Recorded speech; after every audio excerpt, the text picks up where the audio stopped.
The Canton area of Haywood County, North Carolina, experienced two floods in 1940.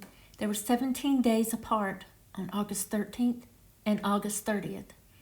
The first flood claimed no lives, but heavily damaged the mill town of Fibreville.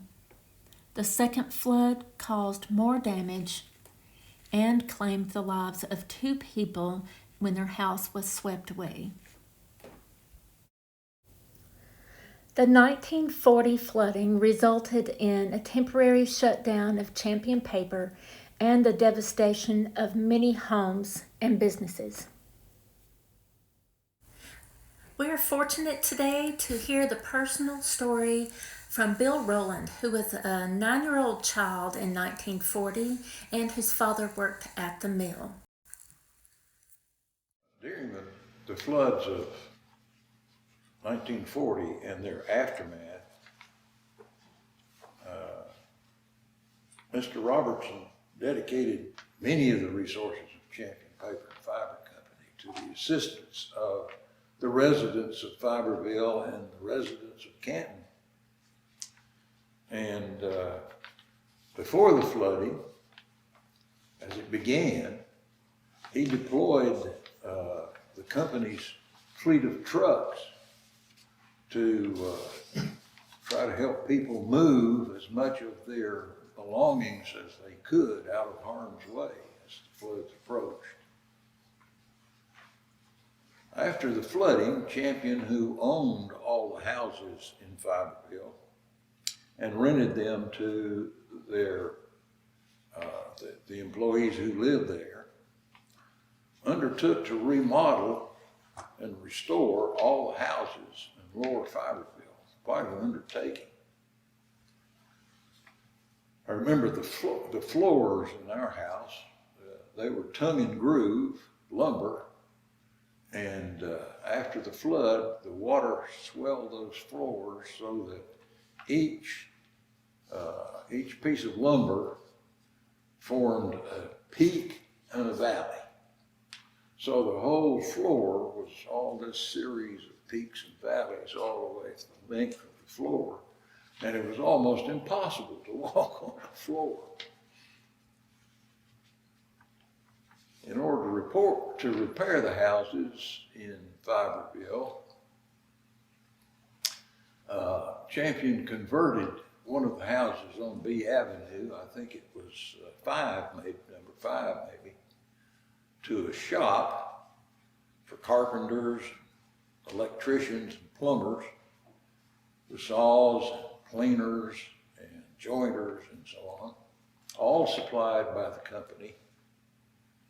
And there they proceeded to repair and restore all those houses in Fibreville. The workers would spend their spare time at lunch playing the card game Setback. And I used to really have a great time watching. I was kind of a fly on the wall as these men played cards. And I enjoyed it greatly. I spent a great deal of time every day working as the water boy for the Fibreville repair crew. And I would go to the various houses where they were working with a bucket of drinking water and a dipper and carry it around so that they all had an opportunity to get a drink. Ultimately, the company finished the repair and remodeling of all the houses and sold them to the people who were renting them already. My mother lived there with my father until her death in 1958. And my father, who lived on, remarried and lived there until his death in 1985. During the flood of 2004, which destroyed the village and all the houses except one, my father's grandson, Chip, was living in the house at 6 White Pine Drive, which was destroyed along with all the others in Lower Fibreville. There was only one house that was not destroyed, and the man who owned it kept it, built a ramp to pull it up the hill out of the floodplain into a higher section of Fibreville, and it's still there today. It's the only house in Fibreville. So it must be kind of lonely to be there where there used to be 60 houses and now there's only one. But if you ever go to Fibreville and look at the size of it and imagine 60 houses being there, I think you'll be amazed. I am amazed every time I look at it, just to think that there were that many houses in that little bitty place. Well, those are my recollections of what happened in 1940. I'm sure if I had written them down, as I say, 80 years ago, I'd have a lot more to say, but that's it for now. Thank you very much for coming. Third grade teacher, were y'all the only family she took in? We were. You were? We were. And were other families taken in that same way? You know, I can't remember any of that, Sarah. I'm sure that there must have been, you know, there's 60 families living there, and there wasn't a livable house left. So I'm sure that people were scattered around staying with relatives or friends someplace. Do you have any sense of how long you all were displaced before? I have no idea at all. Did you do Christmas at her house? Do you remember that? I can't remember any of that. It's all, Interesting. like I say, boy, I wish I'd written this down 80 years ago. Yeah.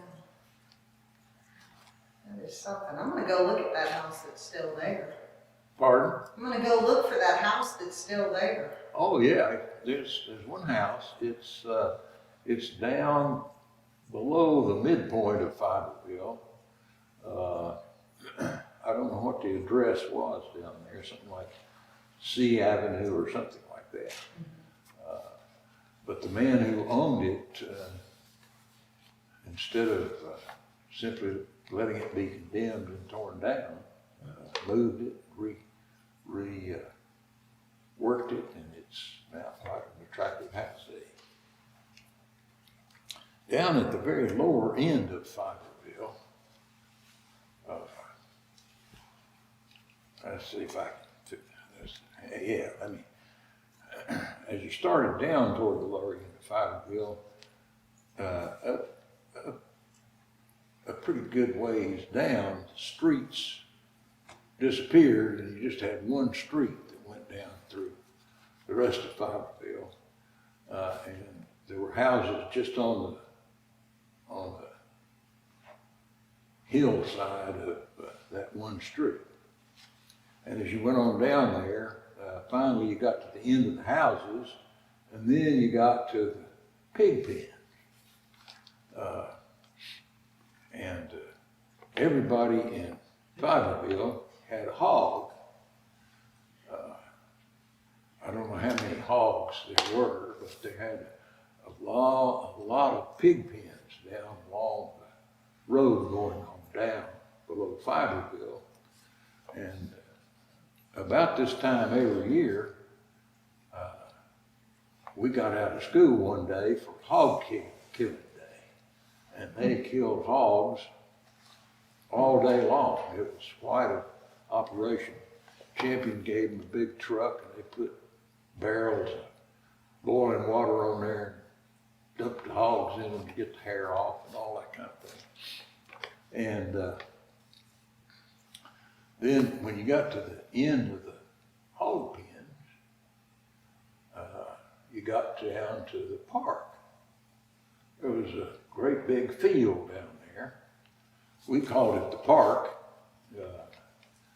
I don't know that it qualifies as any kind of park, but it was a field, and there was always something going on in that field, some kind of ball game of some sort. Football, baseball, you name it, always somebody down there playing ball.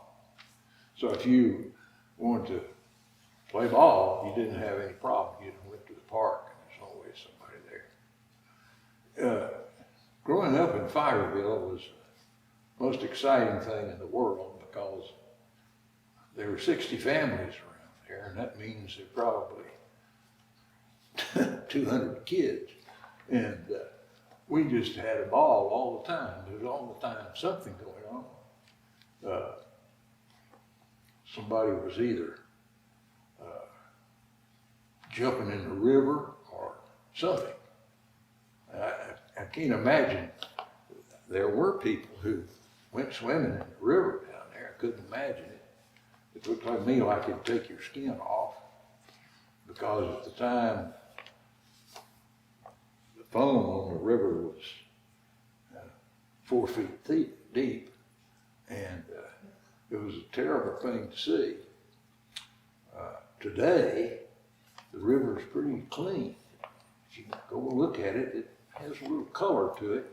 But boy, when I was there, it was black and had that great big block of foam on top continuously. We used to have a great time getting stuff to throw in the river and watch it splash through the foam.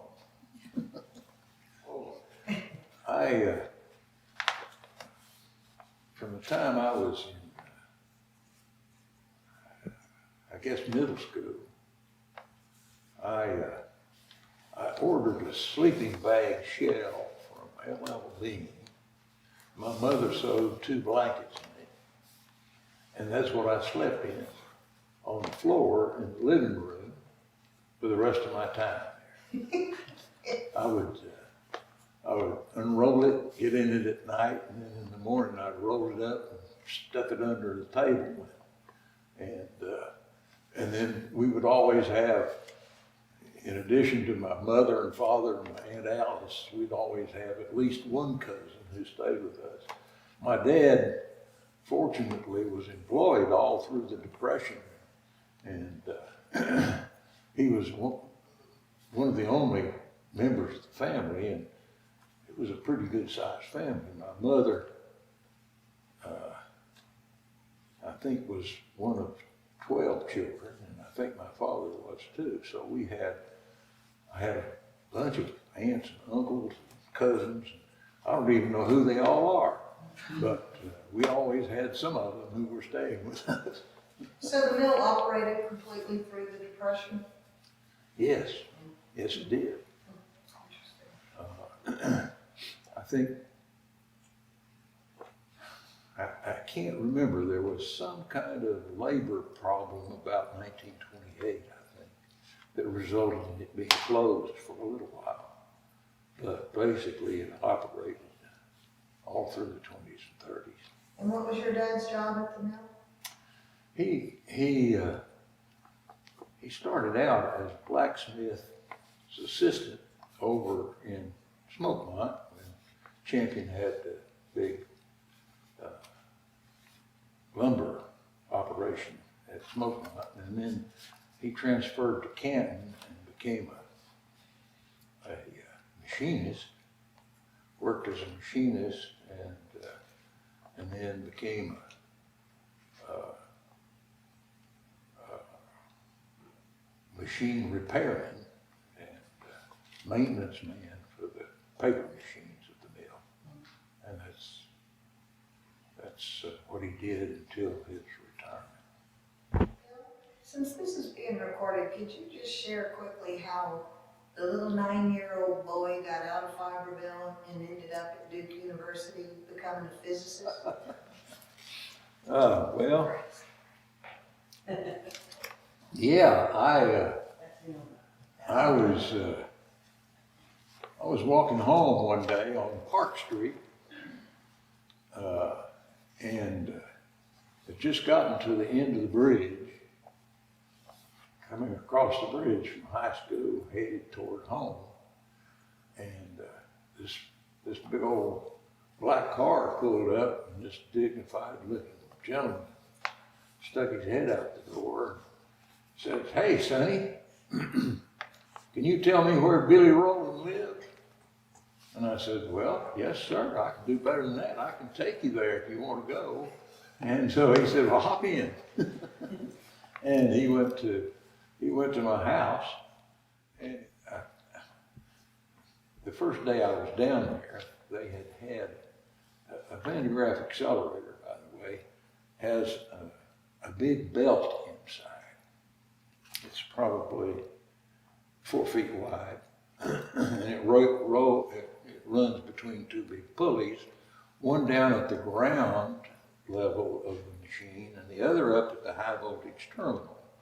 The high voltage terminal is charged by electricity being carried up by that belt and deposited on the dome of the machine. And it builds up a charge of about 4 million volts, and that's used to accelerate protons to bombard various materials, produce neutrons and whatever. And when I went to Duke, I knew some physics by that time, but when I got there, I wanted to work on the Pantograph, and it was down because a bearing had been burned up in one of those pulleys. And so I called my father, whose business it was to replace bearings and keep bearings in good shape and all that sort of thing. And I said, hey, Dad, here's the problem we have down here. What should I do about it? And he said, well, do this and this and this and this. And don't put too much grease on that bearing or it'll burn it up. And so I did all that and got the Pantograph back in operation, became a local hero as a result. So I really owe my PhD to my dad's ability to fix bearings. Do you know why the president of King College came looking for you? I have a theory, but I never did find out why. Donald O. McGinnis was the pastor at the Canton Presbyterian Church, and he taught Bible at the high school. And I had been a student with him. And that's the only connection I can discover between me and King College, was Mr. McInnes. And so I have no idea. I'm the recipient of God's grace.